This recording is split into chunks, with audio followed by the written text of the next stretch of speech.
সকাল ৫টা পর্যন্ত সে ওই বাসায় ঘুমাইছে। সে বাসার বারান্দার মধ্যে সে ঘুমাইছে। তো জিজ্ঞেস করেছি, তোমার ঘুম হয়েছে? স্যার হ্যাঁ ভালো ঘুম হয়েছে। সে পরপর ৩টা হত্যাকাণ্ড করে সে আর ঘুমাইছে এবং ৫টার সময় সে গ্যারেজে গেছে, অটো নিয়েছে, তারপর সে চলে গেছে। আপনারা অবগত আছেন, গত ১৪ তারিখে ভালুকার TNT রোডে একটি ভাড়া বাসায় একটি ঘৃণ্যতম ঘটনা ঘটে। সেখানে একই পরিবারের ৩ জনকে গলা কেটে অর্থাৎ জবাই করে হত্যা করা হয়। সে জবাই যে করেছে, যে সন্দিগ্ধ আসামি ছিল, সে হচ্ছে সেই বাসায় যে থাকে নজরুল ইসলাম, তার ছোট ভাই, মানে সে গৃহকর্তার ছোট ভাই, মানে সেই যে ভদ্র মহিলা, তার নাম হলো ময়না, তার এক মেয়ে, তার নাম রায়সা, এবং এক ছেলে, তার নাম নীরব। ছেলেটার বয়স ২ বছর, মেয়েটার বয়স ৫ বছর। তাদেরকে রাত ১২টার সময় সে ঘরে ঢুকে জবাই করে হত্যা করে। তো এই ঘটনার অনুসন্ধানে যখন আমরা তথ্য পাই যে সেই বাড়ির যে গৃহকর্তা নজরুল ইসলাম, সে পার্শ্ববর্তী একটা সোয়েটার কোম্পানির চাকরি করে। সে যখন সকাল 10টায় বাসায় আসে, তখন দেখে তার ঘর তালা বন্ধ। সে রফিক ইসলাম, সে তার ঘর তালা বন্ধ। সে যখন নক করে তখন দরজা খুলে না। অবশ্যই সে বিভিন্ন লোকজনের সহায়তায় দরজা ভেঙে যখন ঘরে ঢুকে দেখে যে 3টা মৃতদেহ পড়ে আছে, এবং তার যে ছোট ভাই নজরুল ইসলাম, তার পাশের রুমে সে নাই, এবং তার ঘরে রক্তাক্ত যে একটা লুঙ্গি দিয়ে পেঁচানো, একটা চাদর দিয়ে পেঁচানো অবস্থায় ছিল। পরবর্তী পুলিশ সংবাদ পেয়ে যখন আমরা যাই, তখন যেই নজরুল ইসলাম যে মোবাইল ফোনটা ব্যবহার করতো, সেটাকে আমরা বন্ধ দেখতে পাই। পরবর্তীতে নজরুল ইসলাম যে একটা অটোরিকশা দোকানে সে কাজ করতো, সে অটোরিকশা চালায়, সে অটোরিকশা নিয়ে মালিকের কাছ থেকে বের হয়ে গেছে, এবং আমাদের বিভিন্ন টিম স্পেশাল তৎক্ষণাৎভাবে ৫-৬টা টিম ঠিক করে দেয়, ডিবি সহ।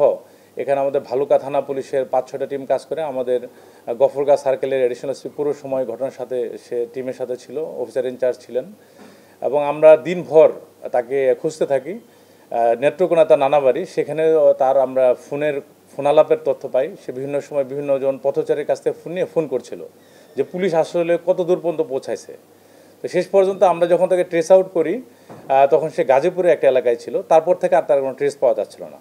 তখন আমাদের যে ইন্টেলিজেন্স আছে, আমাদের ম্যানুয়াল ইন্টেলিজেন্স, সেই ইন্টেলিজেন্সের মাধ্যমে অবশেষে তাকে আমরা জয়দেবপুর রেল স্টেশনের প্ল্যাটফর্ম থেকে ওখান থেকে আমরা তাকে ধরি, এবং পরবর্তীতে সেখান থেকে ধরে আমরা থানাতে নিয়ে আসি। তাকে ব্যাপক জিজ্ঞাসাবাদ করা হয়। সে জিজ্ঞাসাবাদে সে জানায় যে মূলত তার আক্রোশের কারণে সে হত্যাকাণ্ডটি করেছে। সে তার ভাবির উপর খুবই রাগান্বিত ছিল। তার ভাবি তাকে বিভিন্ন সময় মারধর করত। সে পূর্ববর্তী একটা হত্যা মামলার আসামি ছিল, সন্দিগ্ধ। সে আসামি এই কারণে তাকে জেলে ভরে দেবে এরকম বলতো। সে এটা ব্যক্তিগত পর্যায়ে সে খুবই রেগে যায়, সবার তার রাগ থাকে অনেক, এবং সে একটা সিদ্ধান্ত নেয় যে এর একটা প্রতিশোধ সে নেবে। এবং সে বলে যে এই বিষয়ে সে তার ভাইকে অনেকবার বলেছে, কিন্তু তার ভাই কোনো অ্যাকশন নেয় নাই। প্রসঙ্গত বলে রাখি, তারা এই যে বাসায় যে হত্যাকাণ্ড ঘটে, এখানে 1.5 মাস আগে তারা এসেছিল। হ্যাঁ, 2টা ঘরের একটা বাসা। সে একটা রুমে থাকতো, তার ভাই এবং তার ভাবি এবং বাচ্চারা আরেকটা রুমে থাকতো।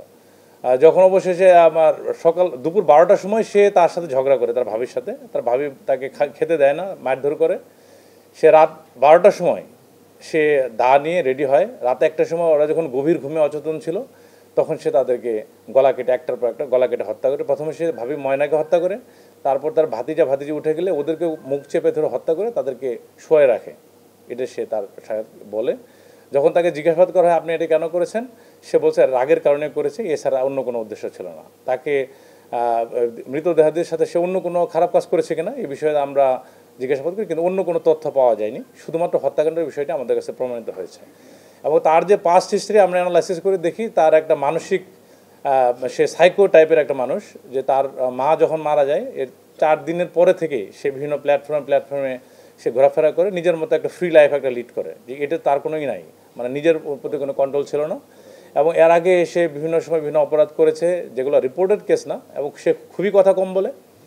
এবং গতকাল তাকে আমরা জিজ্ঞাসাবাদে সে জানে সে 164 করবে, আদালতের কাছে স্বীকারোক্তিমূলক জবানবন্দি